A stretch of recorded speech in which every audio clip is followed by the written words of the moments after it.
un beau pissenlit. C'est sûrement le dernier de la saison.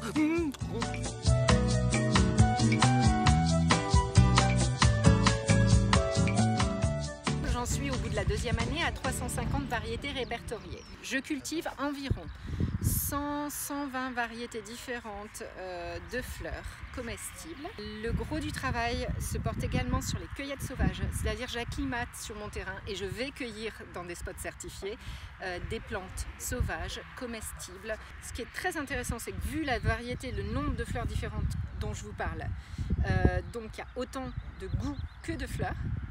Même dans une même variété, les pensées n'auront pas toutes la même saveur. Alors, suivant leur couleur, suivant la saison, suivant le stade de la plante, on peut avoir des goûts différents.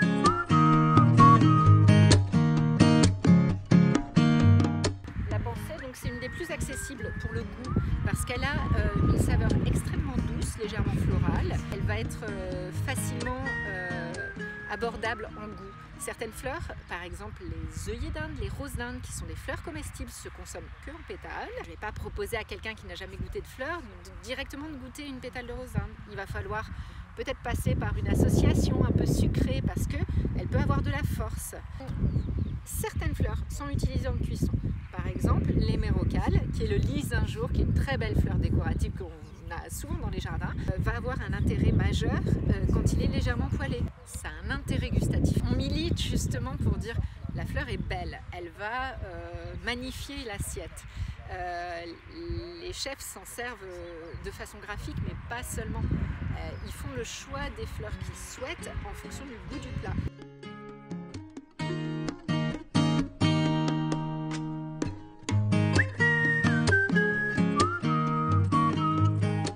Et donc ces terrains sont mis à disposition des agriculteurs et donc c'est le cas de Sophie Perrin ici qui a un projet très original de fleurs comestibles, donc ça change un peu de la vigne et de la pomme de terre. Mais c'est bien aussi d'avoir des acteurs des activités primaires comme Madame Perrin qui nous offre donc une diversité alors qui est essentielle d'un point de vue économique pour les restaurants ou autres, mais aussi pour les sols. C'est très important justement d'avoir d'autres types de production.